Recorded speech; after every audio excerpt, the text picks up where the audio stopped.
وہ سسک سسک کر ہر ایک کو اپنی سچائی کا یقین دلا رہی تھی۔ جو ہاتھ اس نے جوڑ رکھے تھے اس پر بھی نیل اور سرخ نشان تھے۔ اس ذلیل شخص نے ہی تو آج اسے اس نوبت تک پہنچایا تھا۔ وہ سوچ بھی نہیں سکتی تھی کہ وہ کمینہ شخص اس ساتھ ایسا کچھ بھی کر سکتا ہے۔ اس کے کپڑے جگہ جگہ سے پھٹے ہوئے تھے، اس کا وجود ان سے جھلک رہا تھا، خون بھی کپڑوں پر لگا ہوا تھا۔ وہ ایک ایک کے سامنے ہاتھ جوڑے اپنی سچائی کا یقین دلا رہی تھی، لیکن سبھی اسے نفرت سے دیکھ رہے تھے۔ صرف ایک شخص تھا جو اس وقت خوش تھا، اور نور کا جی چاہا کہ اسے گریبان سے پکڑ کر اس کی جان لے لے۔ یہ سارا کیا دھرا اسی کا تو تھا۔ اس کے بال بکھرے ہوئے تھے، چہرے پر لگا میک اپ خراب ہو چکا تھا، گردن پر زخموں کے نشان تھے۔ ایسی حالت میں کون اس کے سچ کا یقین کرتا؟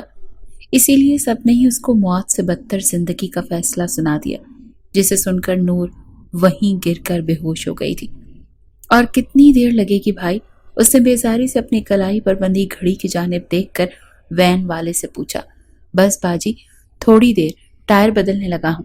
اس نے اپنے ہاتھ مزید تیز کیے اور جلدی جلدی کام کرنے لگا۔ تپتی دوپہر میں سڑک پر کھڑے ہو کر اس کا برا حال ہو گیا تھا۔ وہ بھی کالج سے کچھ دوری پر ہی پہنچے تھے کہ وین کا ٹائر پنچر ہو گیا۔ نہ جانے اور کتنی دیر تھی۔ اس نے اپنے ماتھے سے پسینے کے قطرے پونچھتے ہوئے سوچا۔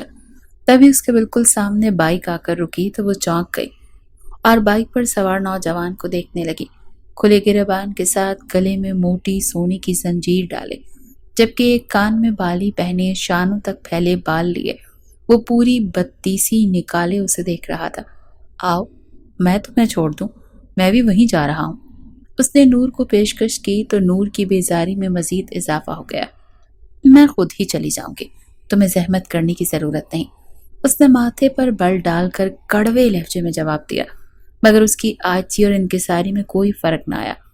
تم اس وقت مصیبت میں ہو اور مصیبت میں پھنسے لوگوں کی مدد کرنا ہی تو میرا مشغلہ ہے۔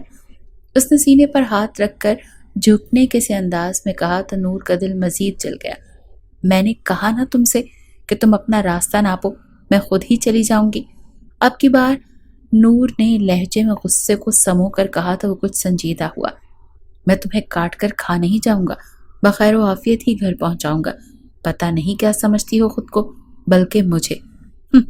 وہ طنز سے بھرپور لہجے میں بولا تو نور نے نفرت سے منہ پھیر لیا۔ وہ نہیں چاہتی تھی کہ اب وہ اس کی کسی بات کا جواب دے۔ وہ یہاں سڑک پر کھڑے ہو کر تماشا لگا رہا تھا۔ نور کی وین کی لڑکیاں اب اس کی جانب متوجہ ہو چکی تھی۔ وہ نہیں جانتی تھی کہ کون نوجوان ہے جو نور کو خوامخواہ تنگ کر رہا ہے۔ اس کی بھی شاید غیرت جاگ گئی تھی۔ تبھی اس نے نور کو دیکھتے ہوئے بائک کو زور سے کک لگائی اور تیز رفتاری سے ہوا میں اڑاتا دور لے گیا، جبکہ نور نے کہہ کر اپنا سر جھٹکا تھا۔ تبھی نور کی سہیلی اسے اچنبھے سے دیکھ کر کہنے لگی کہ یہ کون تھا؟ اس کی سہیلی رضیہ فوراً ہی اس کے کان میں گھسی تھی۔ یہ میرا تازہ جہانگیر ہے، نور نے لاپرواہی کے سے انداز میں کہا تو وہ چونک گئی۔ یہ آوارہ لفنگا تیرا کزن ہے؟ شکل سے تو کوئی سڑک چھاپ لوفر لفنگا ان پڑھ۔ اور رضیہ مزید بھی کچھ کہنا چاہتی تھی مگر حیرت سے نور کو دیکھنے لگی۔ کہاں نور اور کہاں وہ، دونوں میں زمین آسمان کا فرق تھا۔ تبھی رضیہ کہنے لگی، ارے یہ تمہارا کزن؟ اسے تو میں نے اکثر کالج کی لڑکیوں کے پیچھے سیٹی مارتے جاتے دیکھا ہے۔ نور کی سہیلی نے اس کی معلومات میں اضافہ کرنے کی کوشش کی تھی، جبکہ نور تو پہلے ہی سے یہ سب جانتی تھی۔ باجی بیٹھ جائیں، وین ٹھیک ہو گئی ہے، وین والے نے آواز لگائی تو نور نے شکر کا سانس لیا اور وین میں سوار ہو گئی۔ رضیہ کو کیا جواب دیتے؟ عزت کی دہی تو پہلے ہی اس کی وجہ سے ہو چکی تھی۔ وہ جلی بھنی گھر میں داخل ہوئی تھی مگر گھر میں چہل پہل دیکھ کر چونک گئی۔ عموماً اس وقت سب اپنے اپنے کمروں میں پڑے آرام کر رہے ہوتے ہیں، مگر آج تو اماں کام والی ماسی کے سر پر کھڑی اسے ہدایات دے کر صفائیاں کروا رہی تھی، جبکہ باورچی خانے سے بھی کھانے کی خوشبوئیں اٹھ رہی تھی اور نور کی بھوک بھی چمک اٹھی تھی۔ اس نے سب سے پہلے جا کر باورچی خانے کا جائزہ لیا۔ تائی اماں کڑھائی میں مسالہ بھونتے ہوئے اسے دیکھ کر مسکرا دی۔ تیاری تو واقعی خاص تھی۔ وہ فوراً اماں کے سر پر پہنچ گئی۔ آج کون آ رہا ہے اماں؟ کچھ خاص تیاری معلوم ہوتی ہے۔ اماں نے آگے بڑھ کر اسے دونوں بازوؤں سے پکڑا اور اس کا ماتھا چوم ڈالا۔ وہ اماں کے والہانہ انداز پر حیران رہ گئی۔ اماں تو ایسے مل رہی تھی جیسے بیٹی جنگ جیت کر گھر کی دہلیز پار کر کے آئی ہو۔ آج اماں کو کیا ہو گیا؟ ورنہ تو کالج سے آنے کے بعد ہمیشہ اس کی درگت ہی بنا کرتی ہے۔ تمہاری خالہ آ رہی ہیں۔ اسجد کل ہی دبئی سے واپس آیا ہے۔ ماں نے خالہ کا نام لیا تو نور کی ساری حیرت اڑن چھو ہو گئی۔ وہ سمجھ گئی تھی کہ خالہ کس خاص مقصد کے تحت آ رہی ہیں، اور اسجد کا سن کر تو اس کے گالوں پر سرخی ہی ابھر آئی تھی۔ دل میں کچھ کونپلیں بھی پھوٹنے لگی تھی۔ اماں سے اس کا سرخ چہرہ چھپ نہ سکا تو وہ اس کا چہرہ دیکھ کر مسکرا دی، جبکہ وہ فوراً ہی اپنے کمرے کی طرف بھاگ گئی۔ کمرے میں جاتے ہی کھل کر مسکرائی تھی۔ نور ایک نظر آئینے میں خود کو دیکھنے لگی، جہاں کچھ دیر پہلے تھکاوٹ اور بے چینی تھی، اب سب کچھ ختم ہو چکا تھا۔ اسجد کا نام سن کر اس کا عکس ذہن میں بننے لگا تھا۔ راحت ولا میں آج خوشیاں عروج پر تھیں۔ راحت صاحب کے چھوٹے بیٹے نے اپنی بیٹی نور کا رشتہ اپنی بیوی کے بھانجے سے طے کر دیا تھا۔ نسیم صاحب کی خوشی پر سبھی خوش تھے۔ ان کی اکلوتی بیٹی کو اسجد جیسا قابل لڑکا ملا تھا، جو پورے خاندان میں نہ جانے کتنی ہی لڑکیوں کا خواب تھا۔ راحت صاحب کے 2 بیٹے اور 1 بیٹی تھی۔ بیٹی کی شادی انہوں نے اپنے بیٹوں سے بھی پہلے کر دی۔ وہ 4 بیٹوں کے ماں تھی۔ اس کے 2 بیٹے پڑھ لکھ کر اچھی نوکری پر تھے اور شادی شدہ تھے، جبکہ باقی 2 ابھی پڑھ رہے تھے۔ راحت صاحب کے 2 بیٹے اس گھر میں ان کے ساتھ رہا کرتے تھے۔ بڑے بیٹے کو اللہ نے 3 بیٹوں سے نوازا تھا، جن میں سے بڑے 2 ڈاکٹر اور شادی شدہ تھے۔ ایک تو اسی گھر میں اپنی بیوی بچوں کے ہمراہ رہ رہا تھا، جبکہ دوسرا بیٹا بھی کچھ عرصے پہلے ہی اپنی نوکری کے سلسلے میں اسلام آباد شفٹ ہوا تھا۔ اس کی سرکاری نوکری پر ٹرانسفر ہو گئی تھی۔ راحت صاحب کے چھوٹے بیٹے نسیم کے ہاں ایک ہی بیٹی تھی۔ نور پورے خاندان کی اکلوتی بیٹی تھی۔ راحت صاحب کی بڑی خواہش تھی کہ ان کی پوتی کی شادی ان کے ہی کسی پوتے یا نواسے سے ہو سکے، مگر نور چونکہ سب سے چھوٹی تھی، لہٰذا اس کا جوڑ جہانگیر کے علاوہ اور کسی سے نہیں بنتا تھا۔ جہانگیر ان کے بڑے بیٹے کا سب سے چھوٹا بیٹا تھا، مگر وہ جہانگیر کو لے کر ہمیشہ ہی پریشانی کا شکار رہے تھے، کیونکہ جس طرح اس کی حرکتیں تھیں وہ اس خاندان سے تو بالکل بھی میل نہیں کھاتا تھا۔ جہانگیر نے نہ تو پڑھ کر دیا، اس نے ایف اے کے درمیان میں ہی پڑھائی چھوڑ دی، نہ ہی وہ گھر کے کسی کا کہنا مانتا تھا۔ اس کی اپنی ہی روٹین تھی۔ وہ سارا دن اپنے دوستوں کے ساتھ آوارہ گردی میں گزار دیا کرتا اور گھر والوں کی بات کم ہی سنتا، جبکہ نور ایک پڑھی لکھی اور قابل بچی تھی۔ وہ ہمیشہ سے پوزیشن ہولڈر رہی تھی۔ اس کو پڑھائی کے علاوہ کسی چیز سے غرض نہیں ہوا کرتی تھی۔ ایسے میں راحت صاحب اپنے نالائق پوتے کا رشتہ اپنے قابل پوتی سے تو دینے سے رہے۔ ان کی بڑی خواہش تھی کہ جہانگیر بھی اپنے بھائیوں کی طرح کچھ بن کر دکھائے، مگر وہ شروع ہی سے نکما تھا۔